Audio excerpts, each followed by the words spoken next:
Thriving Communities webinar. Can you hear me? Yep, for Manning, Muscatine, and Oskaloosa.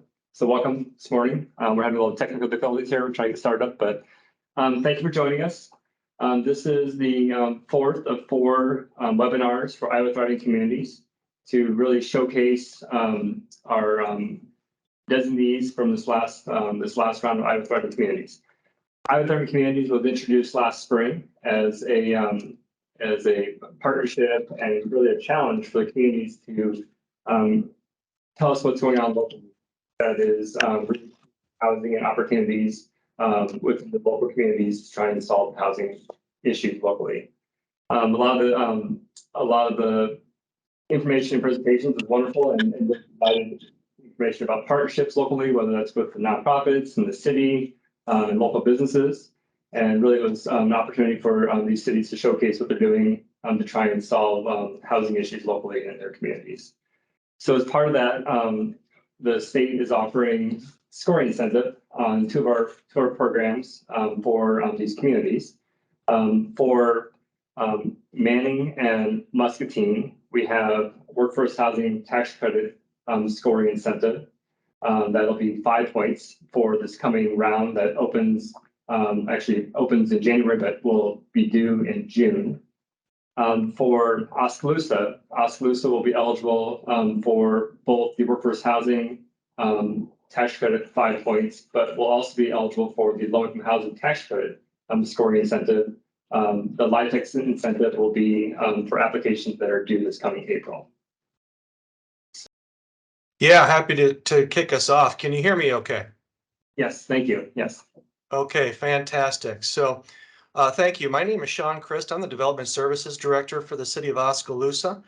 And I'm going to go ahead and share my screen here. And can you see my PowerPoint presentation? Yes, thank you. Thank you. Okay, so we're happy to be here today. Also happy to be one of the thriving communities.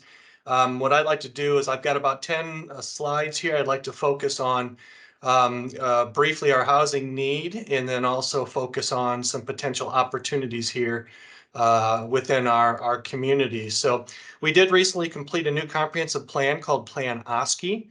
And as part of that, just earlier this year, we completed a new housing needs analysis. This is something we try to do every 5 years. And like many of my fellow presenters today, we are showing a a need for housing and really across the board. Our median income here is less than the state of Iowa. So we've got a shortage at all income levels. And we're finding is a lot of our higher income below their price point when they're choosing their housing. And we do have a large gap there in the middle. Our largest is between 75 to 150,000 in income. But again, we're showing a need all across the board. And you can see it in that table there on the right, where we're showing a need for over 300 new units here within the next 7 years. And that's really pretty much split half owner occupied, 55%. And then the other 45% renter occupied, and you can see the breakdown there. And this study is available on the housing page on the city's website at oskaloosaiowa.org. Also on that slide, Sean, you got to flip to the next slide. I think we're only seeing the cover slides, though. I apologize. Jump in. You're only seeing cover slides? Yes. Okay, one moment. Screen. There we go. Now we see the second. Now we see your calendar.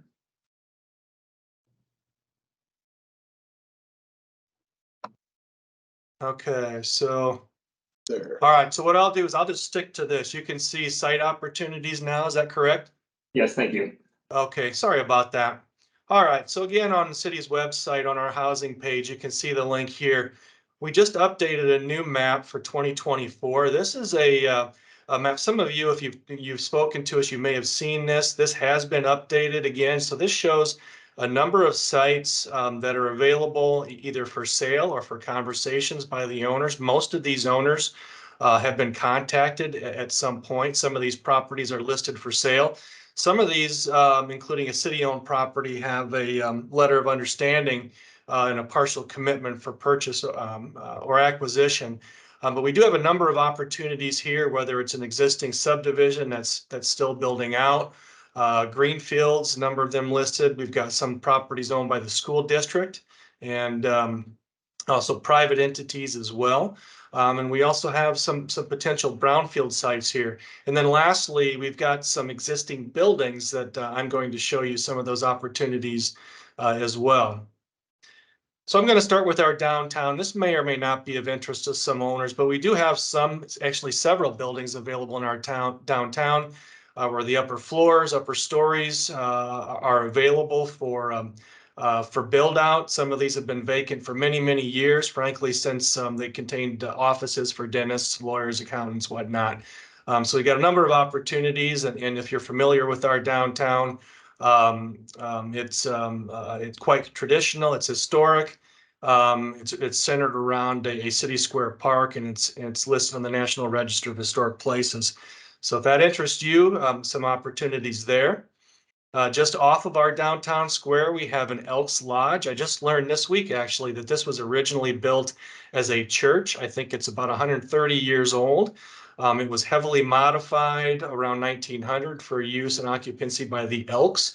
Today, it's really underutilized, where they're just utilizing the main floor there for their lounge and commercial kitchen. The upper floors are essentially unused. This is not located in the historic district, but it is located in our Main Street district. So there's potential funding there as well. It's also located in a qualified census tract. And the Elks Lodge is open to calls and has given tours to potential purchasers. Another opportunity, this is one of a few by the school district, Webster School. This was one of our neighborhood schools when we consolidated to a citywide elementary several years ago. This is one of the few that closed. This is until just a few years ago contained a preschool, but is now fully vacant. This is actively listed for sale. The district is eager to find a reuse and reoccupancy of this building. We've had some interest in converting this to residential, but we're still looking for a developer for this building. I don't know the exact year when this was built. Judging by the architecture, my guess would be the 50s or 60s. And then I believe there was a rear addition, open area addition, perhaps in the 70s. This is about 30,000 square feet. Similarly, Jefferson School, this is partially occupied. This is not owned by the school district. It's owned by a nonprofit today. This is now also vacant. This is about 35,000 square feet, a little bit older. I think this was built in the 30s, and the nonprofit is open to offers as well. We do have some interest by another developer who did make a purchase offer, and I'm waiting to hear if that's accepted or not. So hopefully more to come on this. We also have a YMCA building that I think similarly was built in the 60s. This is about 30,000 square feet, a little bit less. We have a brand new YMCA that was built on the northwest side of town. And I know the board is eager to find a reuse for this building as well. And I think all of these buildings are available at a very competitive price, and they are open to all offers, including donation of some of these buildings and properties. And then lastly, an available site. This is some that if you've been speaking to us, you may not be aware of, but we have a former metal recycling facility that's now vacant. This is located also near our downtown within the qualified census tract. They have almost 6 acres here. They've got a few full city blocks, and then they've got a stretch of land that runs along a railroad track. I think this could be a good brownfield opportunity. As well, and the city does have a brownfield grant that can pay for a phase 1 assessment, and then if needed, a potential phase 2 assessment as well. And then I think there would be access to cleanup funds through the state of Iowa as well. So another good opportunity there on the Schrego site. And then financial support, as you mentioned, we've got both tax credits available here, low-income housing and workforce housing tax credits. We've got local financial assistance. If we own the land, we're willing to write down that cost. We're open to TIF agreements, redevelopment agreements. We also have tax abatement available for residential properties. And then we also have our own housing trust fund local housing trust fund that we've had since 2000. We offer down payment and closing cost assistance. We have demolition programs. And then we also have a downtown upper story housing improvement, no interest loan that's available. And we're going to be reviewing these programs here in the coming year, and with the potential of creating new programs as well with our available funds. And then lastly, we also have through our Regional Planning Commission at Area 15 in Ottumwa, they have their Ahead Regional Housing Trust Fund, which can be used for rehab, for repair, and then also new construction projects as well. And that is a low interest loan available through them to our 6-county region. So that's all I had today. There's my contact information there at the bottom. I hope I'll hear from you, and I would be open to any questions either now or later. Thank you, Sean. Let's go to Manning and Muscatine. The Muscatine is so grateful to be thankful to be selected as one of the 11 inaugural thriving communities. So I just want to say that, and we thank you all for putting together the opportunity.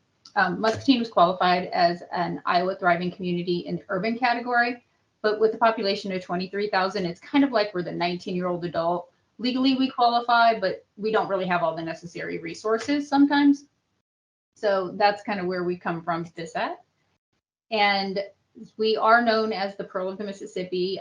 We grew out of the lumber and pearl button industries in the 1800s and early 1900s, but transitioned to a strong manufacturing town in the early 1900s. Kent moved to town. Kent Corporation moved here in 1927 and formally moved their headquarters here in 1947. Hahn, which is now known as H&I, was founded in 1941. They actually have a very interesting story about how they created that industry to support soldiers returning from the war and provide them employment opportunities. These were followed by Monsanto, which is now Bayer, in 1961, and then the founding of Musco in 1976. So today we continue to have a strong industrial and manufacturing economy. And the city is about the same size. We have 23,000 people. We've had that for plus or minus for about 50 years. We were founded in 1914, like I said, with a strong industrial history. And we are located on highways 61 and 38, which makes things very convenient. And we are very close, and we're about midway between Quad Cities and Iowa City, as well as then if you need to go further out for some stuff, the Des Moines area and Chicago. The proximity to those communities means it's easy to commute. Sometimes it's hard to duplicate the amenities that those larger communities have. So as a result, we have something of a love-hate relationship with both of those communities. And we believe this is actually one of those things that contributes to the fact that we have a serious imbalance in our in-commuters versus our out-commuters. Our studies, documentation shows that we have more than 11,000 residents that, or 11,000 employees that commute in each day for work. That's about 64% of the work of those people who are employed either working in Muscatine or working and going out of Muscatine. So the lack of housing development we believe is definitely a contributing factor to that imbalance. And so is the lack of understanding about what the community has to offer. So just going to go through some of how the community does function. It is a very giving community. This slide has a number of newer developments. Starting on the bottom left, we have a $15 million boutique hotel that opened in 2019 and is now highly rated Marriott Tribute Hotel. It has been recognized in the past 5 years as the #1 hotel in Iowa, and then in the top 1,000 in the country by U.S. News. The school district continues to invest in its programming and its infrastructure. As you can see here, it built a brand new STEM building, which is even cooler from the outside, but for some reason I don't have a picture of that. It was a $34 million project. It opened in 2020, the fall of 2020, so middle of the pandemic reopening stuff. And the district continues to make improvements to their Performing Arts Center and Student Commons, It's rehabbed its football stadium as well as its wrestling facilities, physical education center at the middle school, and is currently reconstructing the baseball field and building its first school district-owned softball field. So, well, I get that those are all about sports. Sports are a big draw oftentimes, but they are also making a number of programmatic improvements as well. For private industry, the earliest businesses have always been and continue to have strong connections to the community, leading to continued investment both in their companies as well as in the community. The companies are frequently recognized at a national level for their excellence, from management and best companies to work for to their social responsibility. However, just 2 of these companies actually reported this past fall more than 500 open positions, and that one of those was not the school district, which we know often struggles to attract and retain teachers, with more than 30% of the teachers in the school district commuting from outside of the county to work. To meet both the needs of local employers and residents of the local school district, Muscatine Community College was able to secure a $70 million bond to build a career technology center. And so that opened this fall, and it will offer programs in nursing, auto maintenance, repair, and actually building trades. So plumbing, HVAC, that type of thing. And then when I talk about businesses continuing to invest, in the bottom left, you can see this brown building. It's the H&I. It's the Musser Public Library, which was donated by H&I when they vacated the office space to relocate the library, which had so much need for infrastructure improvements. It wasn't financially feasible. The Kent Corporation actually purchased this, the red brick building, which is one of the original button factories in the community. And so they've committed to restoring it historically and have been working with SHPO for more than 2 years to get that underway, and are now constructing the project, which they anticipate to be more than $14 million.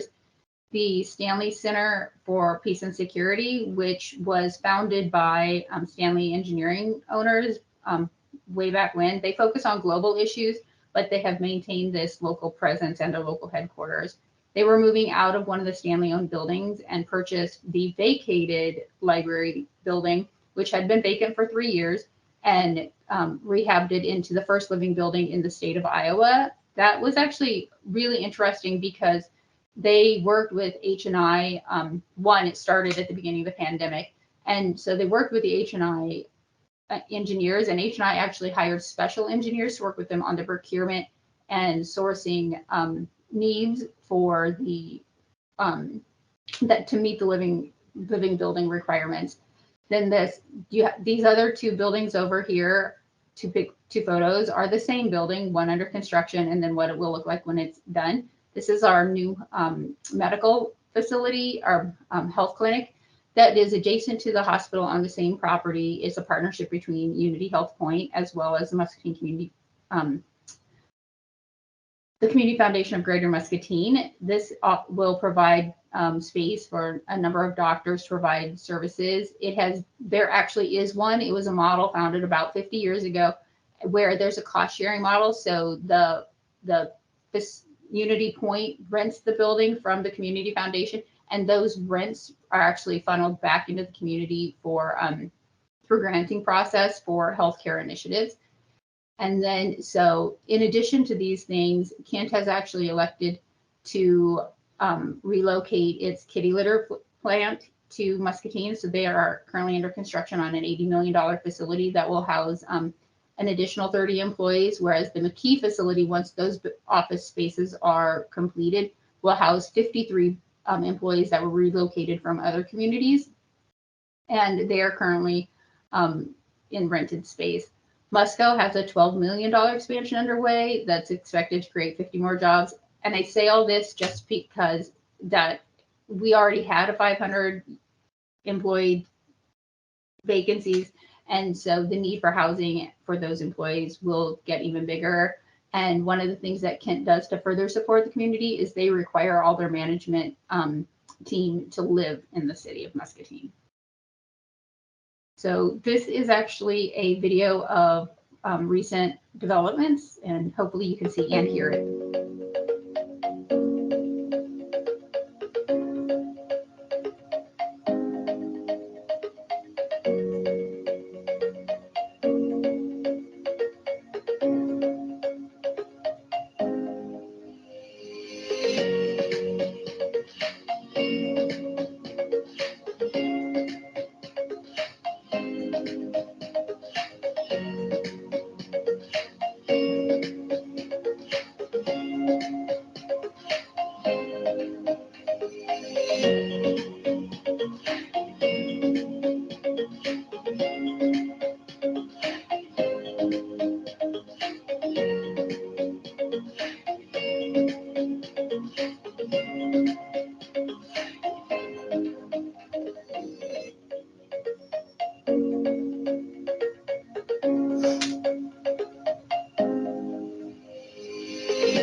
Okay, so so that's kind of the activity that's been happening.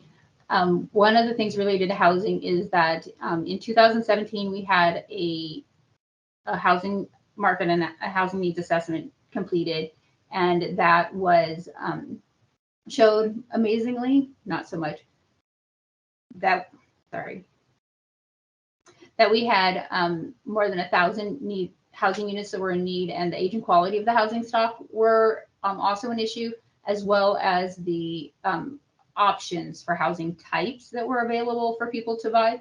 So out of that, we created a group, got together and started to talk about what we could do and how we could make some improvements. And that group was comprised of local nonprofits, businesses, developers, the county and the city, as well as I think that's it. Anyways, and then in 2020, we created what's called Ignite Vitality through Workforce Housing. And in early 2021, that was adopted by both the city and the county as the countywide, the chamber, as the countywide program. I don't want to forget anybody, for the housing plan.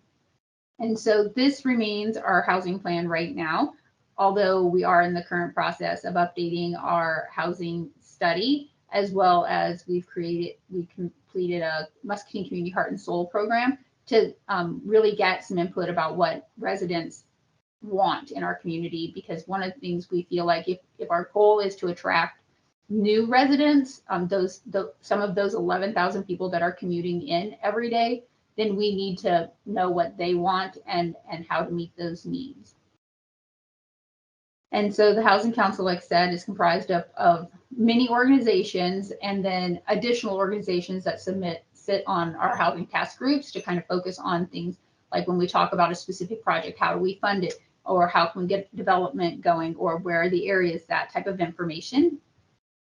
And so the one thing the Housing Council started with was we actually offered a housing summit in 2020, which was the inaugural event, and it was attended by about 65 people, only because we couldn't have more than that due to COVID at the time.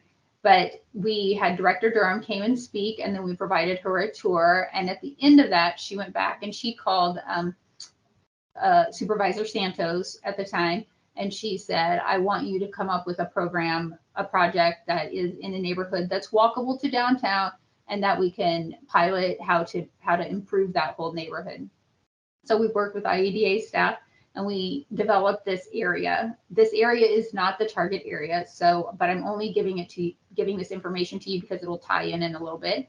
So one of our partners was a nonprofit who works on housing anyway. So they actually went ahead and bought 5 properties, one of which will be demolished for the construction of a 21-unit supportive housing program. And then so the other 4 are single family homes that they'll rent out. And these pictures are the before and after. Neighborhood revitalization, the whole idea is you pick some and you make improvements, and then the neighbor kind of organically starts to do the things themselves. And so this bottom left picture is exactly what it looked like when they started construction. The bottom right picture is what it looks like today. So we are having some impact in that sense. And then during that same time, the Community Foundation tried to model the Homes for Iowa and what that would look like by placing it in a disadvantaged neighborhood. And the Habitat for Humanity, they built their last house there. And then at the same time, the city started to allocate resources for the demolition of blighted and substandard properties. And just as a model, we really are doing it and creating a development ready property. Obviously, there were houses there, so services are available for infill lots. And one of the things that happened is the Community Foundation, through the community grant writer that's funded jointly by the foundation, the city, and the county, was able to secure a $1.8 million grant to build 6 3D printed houses, which is currently being tested by the foundation, not under the grant model. But and the idea would be to improve speed to market, which hasn't been the case, obviously, because we haven't got a unit going. But we really want to do it right and model that they are an alternative way of constructing units for single family sites, and especially in our targeted neighborhood, because they're infill lots that are often more like 30 or 40 feet wide instead of 60 feet wide. So you start to get into some constraints in there. Anyways, so the community grant writer has been a real success for us. We have she's applied. Well, there've been 3 of them now. They've applied for 28 grants, but we've been able to secure $7.8 million related to housing and neighborhood initiatives through that program. And then separately, the city has actually received a lead hazard reduction control grant to target that same census tract where that neighborhood is. So for 65 homes, and we're just now beginning to implement that $3.3 million grant. One of the other grants that the community grant writer was successful at obtaining was a home down payment assistance grant. So we'll be able to expand our down payment program to first-time home buyers throughout the county, but they are typically within the city when we have homes available. So, and then here is just some more historical stuff that's going on, or active stuff that's going on. This building on the bottom, the mid-rise building, was actually a vacant office space that was one of the first conversions in 2020. Hershey Lofts was converted from vacant office space into 26 units of workforce housing, which filled within 30 days, primarily from young professionals going to work at Kent and H&I. So, and then we also received a grant from IEDA for an upper story conversion in the old bank building, which is on the top left.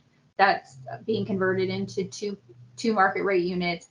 And then while this doesn't have much to do with housing, other than we do have a number of property owners in the downtown that are interested and supportive of how they can help create upper story housing units.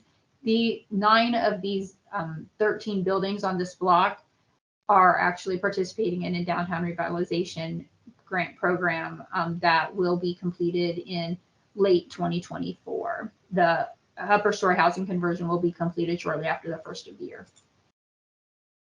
Other investment doesn't involve grant money that we're involved in really is so the developer that is undertaking that upper story housing conversion is actually converting or building this building on the top left, which is mixed use, obviously, commercial on the bottom with 3 units of housing on the top that will actually overlook the Mississippi River. For a river town, we don't really have a lot of riverfront property because we have what used to be a rail yard until the 1990s, and then there's been substantial resources into relocating the rail yard so that it's been redeveloped into a park and other personal amenities. And then this bottom right-hand picture, the multifamily, is actually one of 5 low-income housing tax credit program projects that was constructed in the past 5 years.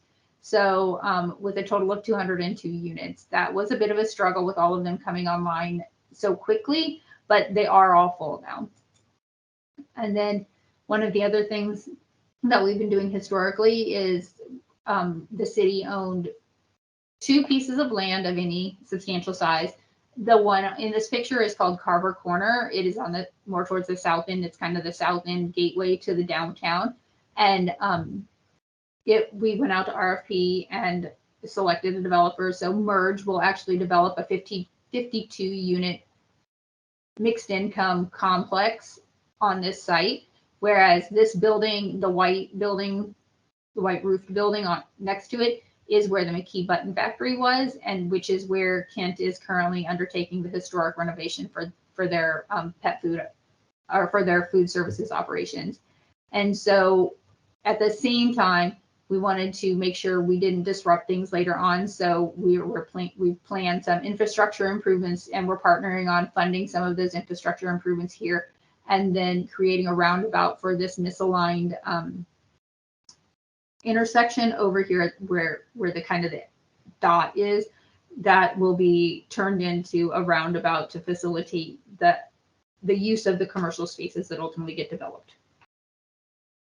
And I tell you this because one of the other properties is the book into that we'll talk about in a minute. So the workforce housing tax credits in the Iowa Thriving Communities, the city was awarded the designation with the benefit for workforce housing tax credits, which is ideal for us. And we have identified these 5 opportunities on here, but yesterday I actually decided to add, late yesterday, I decided there were 2 other properties that, while not controlled by us or were necessarily as ready, they are opportunities, and one is for sale and one is with a partner that is truly into partnering and doing the community good. So as some background, the median income for the city of Muscatine is $474,000 as of 2023. There are currently 61 occupiable housing units for sale. And I say occupiable because some of those units on there are listed for $10,000 or $20,000, and I think it's a stretch of the imagination to think that those actually meet anybody's standard of living. And so, because they're not mobile homes, they are stick-built homes. They just are in such deteriorated condition. And so, the median sales price, while it's really below $150,000 right now, it actually is up 20% from 2023. And some of the reasons for that actually are we have adopted a property maintenance code to force property owners to maintain their property, or we demolish them. And the city has allocated resources for that activity. The median age of a current home is 1958. So again, that quality issue does become a barrier, because even if a young family can afford to buy the home, they oftentimes can't afford to make the repairs that are necessary to the aging units. And 60% of our residents are in the prime working age categories between 18 and 64. So the first parcels we'll talk about are the only quasi green space virgin land, and they total 2.23 acres of linear space. These are the ones, they actually are adjacent to the neighborhood where we're working on the neighborhood improvement program. And so there are two separate owners that would be amenable. There are two properties. So if you go from the left, there's a vacant property. And this house we don't control, nor do I believe it's for sale. Hey, Jody, kind of breaking quick here. Can we maybe have 2 more minutes for me to jump over to give Don a chance? Does that sound good? Maybe flip us through here a couple minutes. Thank you. So and then these properties, but this property here with the brighter outline is owned by one of our partners and would be willing to discuss. It's actually, that building there is actually slated for demolition, and we could assist that. The next buildings are truly catty-cornered on a main thoroughfare, Cedar Street and 3rd Street in downtown Muscatine. And this top left one is a church. It's about 13,000 square feet on 1/3 of an acre of land, and it has been for sale. This the smaller building is what was the Muscatine Journal, and it's about 6,700 square feet on a 60 by 140 lot. Then we have the Laurel building. The Laurel building is actually, it is for sale. The Stanley Engineering is the parent company that owns it. It is currently has office space rented to the Kent Corporation for their people who will go into the McKee building. And then the other one I didn't have on there was this church down here. We learned yesterday or maybe Monday that it is for sale. It is 3,800 square feet. It's kind of located on the northern border of the district that is eligible for the bonus points. And then this is Mississippi Drive, and this is the one, so you can see the building that's being built down there. This whole block they recently bought, largely to control and to be able to provide themselves some parking, because they also own the brewery that's next to that building under construction. So I believe they would be open to partnering. And then this is the real reason we actually applied for the Thriving Communities. This is a 2.15 acre lot that sits on the south end entrance to the downtown. It has, it is currently where we do our dredge dewatering. And so we are currently in engineering to talk for relocating floodplain. So it would have to be built to address that issue. However, the beauty of this lot is that if it can be made financially feasible to do that work, it would truly sit about 50 feet from the riverfront with levee all around it. So you can see this is actually the multi-purpose trail that goes through town. We have about 15 miles of that. And just some more pictures of what that site looks like. It is immediately adjacent to H&I, again, where they have told us there is a large demand for from their workers, especially their young professionals, for living space that meets the millennial type of living space. And so this is our zoning district, and I didn't include the whole thing because it was very big. Largely, it is yes. Let's run to your contact slide, and then we're going to jump over quick to the Don meeting. So maybe go to that slide quick, and then we'll show that for a second to kind of reach out to you as well for more information. And we can provide the slides as well too, so we have a chance to want to add that too. That's right. So it's largely central commercial, and we are in the process of updating our comprehensive plan as well. So this gray spot, which is light industrial, will be rezoned. And then finally, the important stuff for you all is we do have some incentives available through tax abatement, tax increment financing. We do have a facade program, small business forgivable loan program for any commercial space that you may have. If you were interested in doing rehab, we do have, we currently have a broom grant, which is up to $100,000 to support that historical restoration information. The downtown is a historical district. We have the down payment for the first-time home buyers. We are establishing a revolving loan fund, and we do have some resources that we could try to do some pilot programs. As I said, we're kind of in this limbo between urban and rural. So we try not to pretend like we're the experts because our issue is we don't have developers here, so we don't really know what they need. And with that, I'll let Derek have it back as soon as I get to stop sharing. Perfect. Okay. Thanks, everybody. Sorry about the technical difficulties. Might be a Monday. So I'm Dawn. I'm from Manning, and we located in Western Iowa. We are 1,500 people, and that a lot of times throws people off because they think that we are really small and dying and things like that, and that can't be any further from the truth. We are 1,500 people, but we have a larger workforce in a 30-mile radius than any of the county seats around us. And that really puts us in a unique position. So we are about 90 miles from the metro, from Des Moines and about Omaha. We have a lot going on. We have parks and recreation type of things going on. We have great tourist attractions, a 24-hour rec center. Our downtown is full. We have trail systems of our own, fire, ambulance, police force, things like that that you don't find typically in towns our size. And we have our own hospital. So when you hear 1,500, that is, it might give you a different impression than if you came to visit. To go right into workforce, since that's exactly what this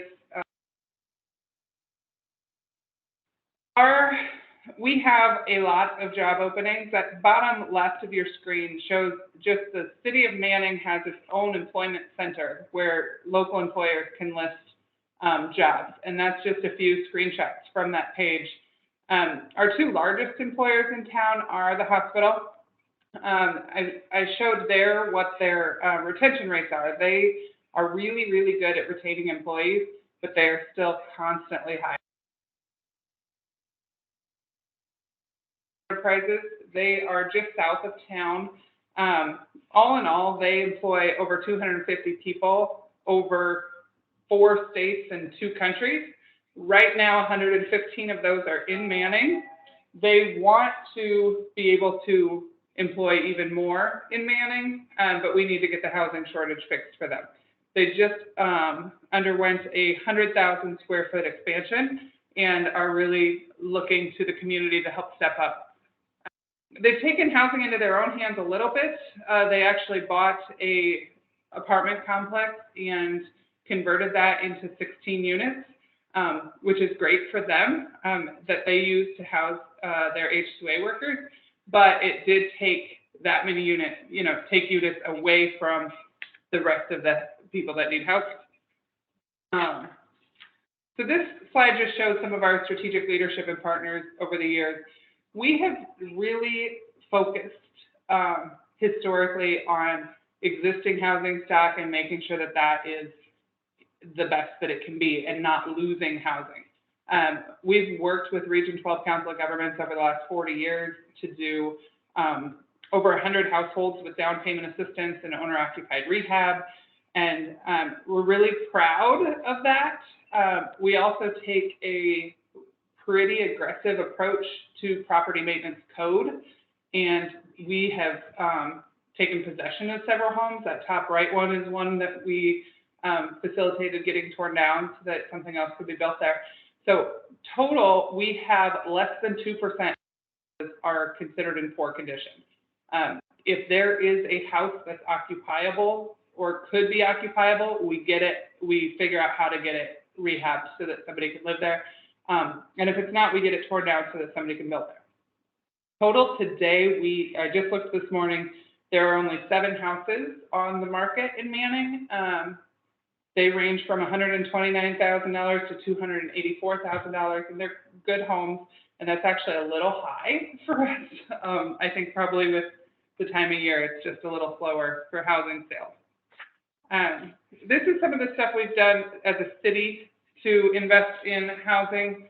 Over the last 5 years, we've put $2 million in down payments, rehab, downtown housing, TIF, tax increment financing. We offer 100% tax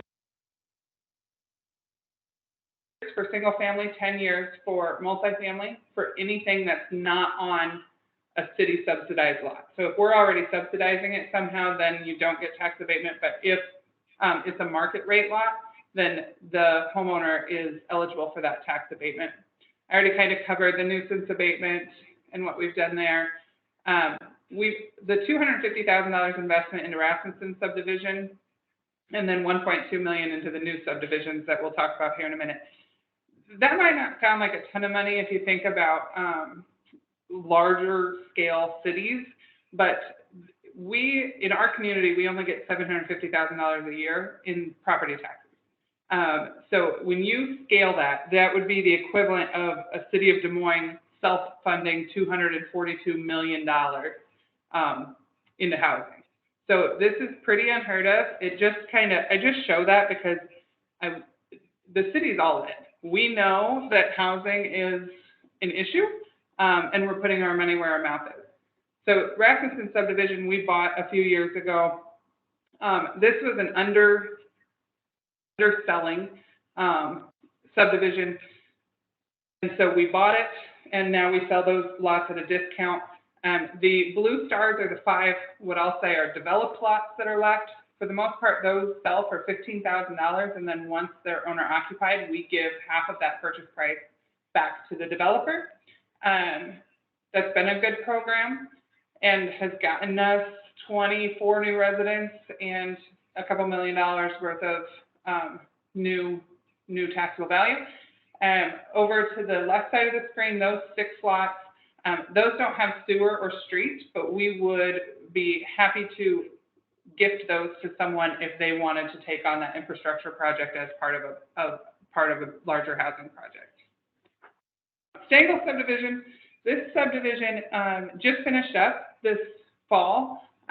This is just a local farmer who wants to see housing happen. He's not trying to make a ton of money. He's just kind of trying to make his money back. So here there's 12 lots. Those are market rate lots. They're going for $50,000, hopefully a little less than that. But those would have full tax abatement on them.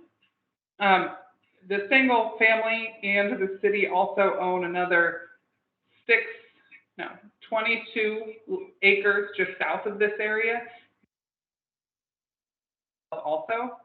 But the city, so moving on to the next subdivision, the city recognized that lots, we don't have a ton of infill lots because we have done such a good job of keeping our existing housing stock in occupiable status. So we recognized that we needed to build some additional lot space. So we spent 2 years and some help from Empower Rural Iowa to get the Stadium View subdivision planned. We went out to the public and asked what kind of housing they wanted to see and gave them examples of different types of housing. And what we ended up with and what we built this summer was 20 pocket neighborhood lots, which are smaller footprint, 1,200 square foot or less. In the middle, that is kind of stolen from Maquoketa and Grinnell have done those, and we really liked the concept, and the public really liked that concept.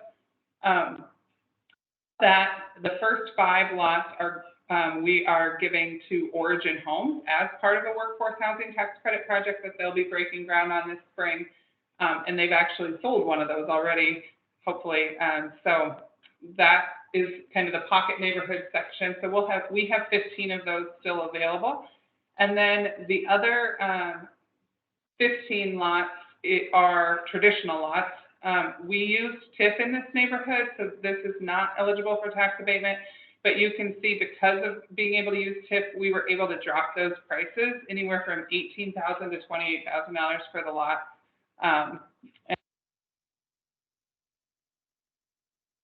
To about 20,000 square feet. So that's the Stadium View subdivision.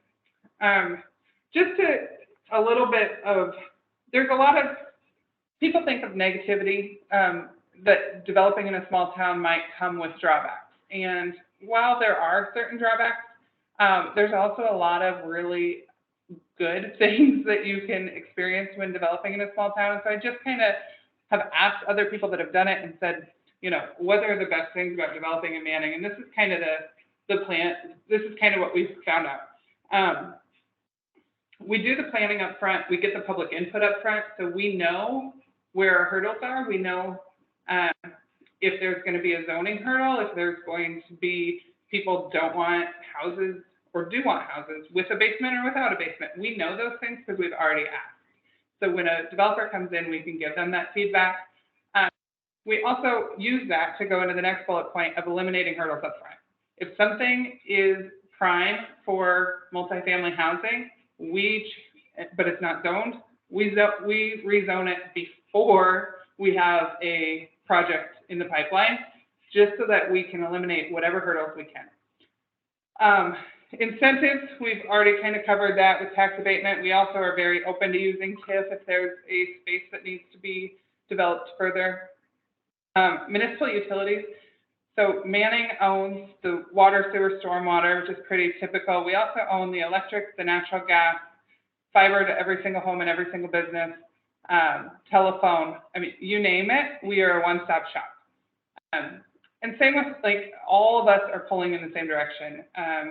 When we decided that we were going to do that subdivision, the school donated us some land to make it better. The local farmer donated us some land to make it better. Like, there really is public and private people pulling in the same direction for housing. Likewise, we as a community aren't going to throw up hurdles for no reason. We're actually going to try to eliminate them for you. And it's one of those things that when people come to town to try to develop, you'll get my cell phone number, you'll get the public works director's cell phone number, you'll get the utility director's cell phone number. Like, we are really here to kind of be a concierge almost and help make life smoother for the people that are doing projects here. And so really, why not Manning? Why not going rural and going to a smaller community?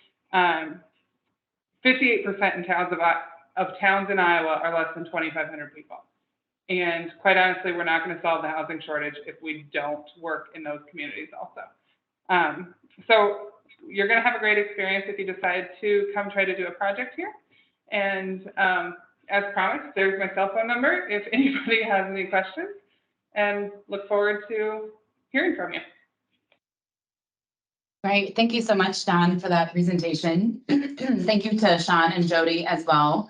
We will go ahead and send out the recording of the full webinar to all attendees afterwards, as well as making sure all the contact information for each community is available. So thank you everyone for joining us, and have a great day.